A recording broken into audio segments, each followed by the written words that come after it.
Hi, today we're going to learn how we can perhaps run our businesses a little more efficiently, a little more effectively by introducing the MEDIC sales methodology. So I'm sure that we've all experienced deals that either don't go as fast as we like, or they go all over the map, and we go from stage to stage, and then we regress, and then we have to advance a little bit. What we want to try to do is put some methodology to our structure and be a little bit more effective. So look at our sales cycle.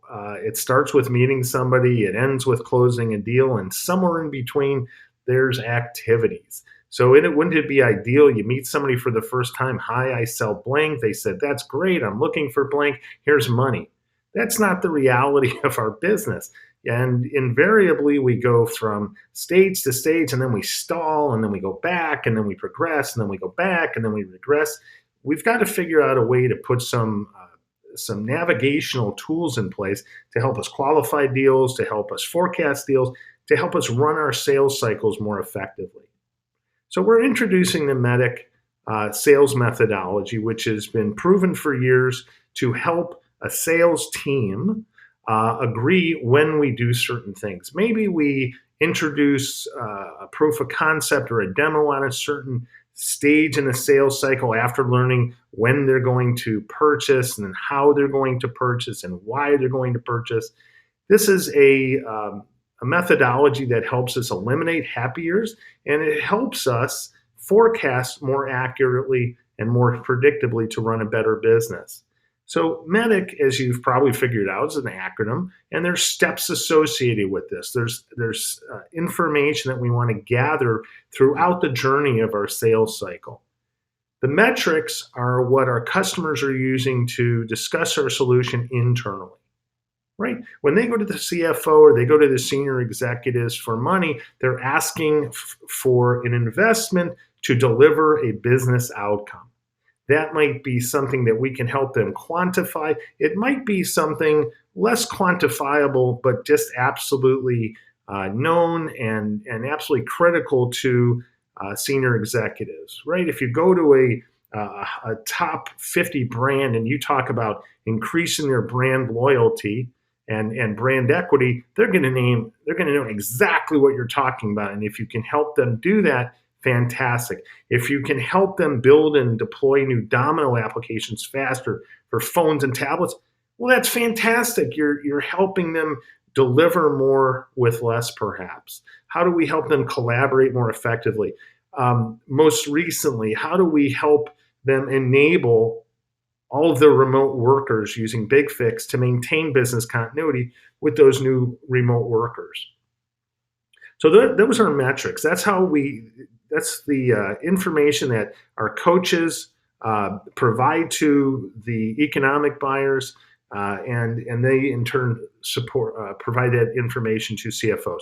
So who's this economic buyer? Well, the economic buyer is typically somebody you may not meet. It would be great if you know who it is, if you have relationships, in other parts of the organization that know these individuals. Perhaps the AppScan team or the Unica team or the Domino team has already done business with that particular economic buyer. Well, if you're looking for their support, it would be nice to know, have we met with them? Have we introduced our executives to them?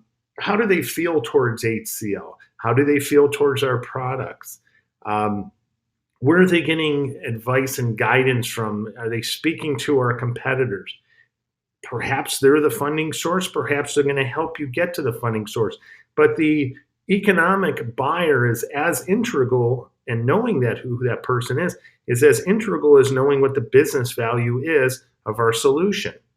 So once we know what the business outcomes are going to be for an investment, and we know who cares about that return on investment, well, then we can start thinking about, when do you plan to make a selection? When do you plan to put a project together? Who will be involved in this selection? When do you plan on implementing something? And working backwards, when do you plan on buying something? Working backwards still, when do you plan to actually select something? And it's okay to ask why. Why are you doing this? Why are you implementing a solution? Why are you buying it now? It's also important to understand, will this ultimately go out to RFI, RFP? The last thing you want to do is put in a bunch of work and have it go out to bid. You have to know these things. So in addition to knowing the business metrics, the economic buyer, the decision process and timeline, we have to know, how will they decide what solution is best? What will they use? Will they create an RFP? Are they receptive to a vendor list of buying criteria? Are they receptive to the Big Fix Buyer's Guide? Right. This is a collection of questions that customers have sent us, that we've seen from RFPs, RFIs, that we've collected, and we think that these are important questions. So would that be something that they would be interested in helping them decide what products to buy? So we understand the metrics, we understand the economic buyer, we understand what they're going to buy, how they're going to buy it. We also need to understand, what problem do they want to solve? And this is probably where you start all of your discussions. Remember, this is a journey. We're going to fill out this information for MEDDIC as we progress through the sales cycle. But I would always start with, what problem are you trying to solve? And chances are, if it's a sales cycle for Big Fix, they've already got something in place. So one question you could certainly ask is, what are you trying to accomplish that your current tools cannot? Or what are there challenges with your current tools that are inhibiting you from achieving your business objectives? Why change? This is the biggest question that we would ask. Why change? And why change now? The word why should come up 1,000 times in your sales cycle. Great that you want to buy life cycle. Why? Great that you want to patch faster. Why? There's a business reason for all of this, right? Think about customers who are patching. They're not patching just to patch. They're patching because perhaps at the end of the day, they're failing security audits, or they're afraid of their brand being put at risk if they get breached. Perhaps it's a customer who is mandating, you must be compliant with CIS top 20 controls, or you must be patched in a certain time. Think of initiatives like the CCPA, the California Consumer Protection Act, or New York Shield. These are initiatives that, if you want to do business in the states of California and New York, you have to be compliant. And the way by which you can be compliant is, for example, using the CIS top 20 controls that Big Fix supports. So the question is, what problem are you trying to serve or solve, when, and why? The C in MEDDIC, well, that's your champion or your coach. This is the person who's giving you inside information. This is the person who's inside waving the Big Fix flag or whatever product you're selling, while you're on the outside looking in. And I promise you, you're always on the outside looking in. The notion of a trusted advisor, quite aspirational, and just very commendable if you've established over the years, but it does take time. Right? So you have to find somebody inside the organization who wants to buy your solution, and you're going to give them information, and you're going to help them do their jobs. You're going to help them sell your solution internally. I would also encourage you to challenge the ability and desire, two different things, of that champion. Right? So you can ask them, do you believe that we've demonstrated what you need to make a solution in our favor? You can ask them, what would prevent this from happening? Right? And is there anything that my team should be doing differently? These are powerful questions that will determine if you in fact have a coach and they want to buy Big Fix. It'll also help you know where you are in that sales cycle. The last C in MEDDIC is the competitor. This might be a vendor, it might be do nothing, it might be manual process, but you have to know what plan B is in case something doesn't go right with negotiations, in case they lose funding, in case there's furloughs, in case some act of God occurs. What is going to be their plan B?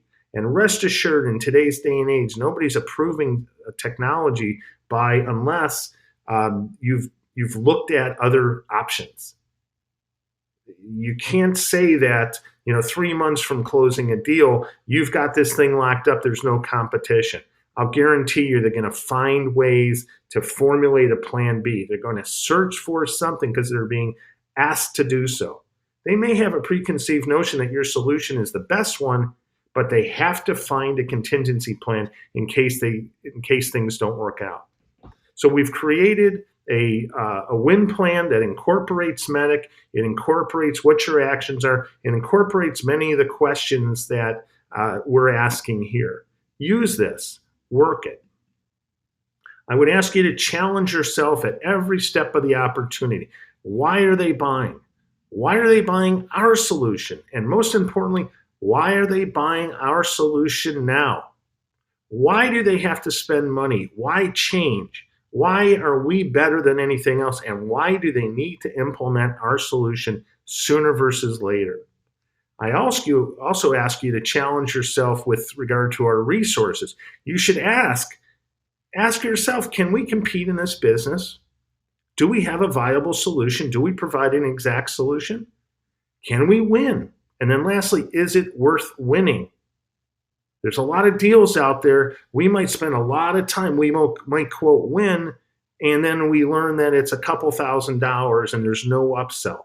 Was it worth investing the time and resources to engage? So a couple just last thoughts with regard to MEDDIC. We have to provide pricing at the right time in the sales cycle. If you provide it too early in the sales cycle, you set an expectation that that's what your product is worth. And if you set it too low, no matter what you prove out in the proof of concept, the customer is going to remember that low number. We absolutely get into proof of concepts where we get in for one thing, maybe patch, but then we introduce lifecycle, then we introduce compliance, then we introduce inventory, and we have to be in a position to justify the larger purchase. And if we had introduced the pricing for a patch too early, we've missed the opportunity to sell the larger deal. If we conversely introduce higher pricing too early, we may not get the opportunity to demonstrate our value. So every number that you present to a customer has to have an associated value to it, and it has to be larger than the investment. The R of ROI always has to be bigger than the I, right? Nobody's going to invest in something to lose money. So when you put the opportunity into CRM, you're doing so in a month when they plan to buy. You have to ask that question, when do you plan to buy? It's okay to ask, why do they plan to buy then? And then how do they plan to buy? What's the budget source? These are very basic questions, but it's amazing how many opportunities we get caught up in with partners, and we're running our deals ourselves, but we get so far into this mindset, oh yeah, they're going to buy, they really like me, they really love BigFix. Well, what happens if that sponsor wins the lottery? What happens if your coach wins the lottery and they're no longer at work, or in today's awful world, they're furloughed or something? Well, where do you go? Where's the business case? Where's the rest of your sponsors, right? If you only have one sponsor, you got to go find another. If you only have one coach, you got to find another. You have to make sure that you're going to do the deal when it's forecast, as it's forecast. So with that in mind, that's MEDDIC. I encourage you, if you have questions on any of this, you give me a call. My name is Mark Finnick, and I'm here to help you.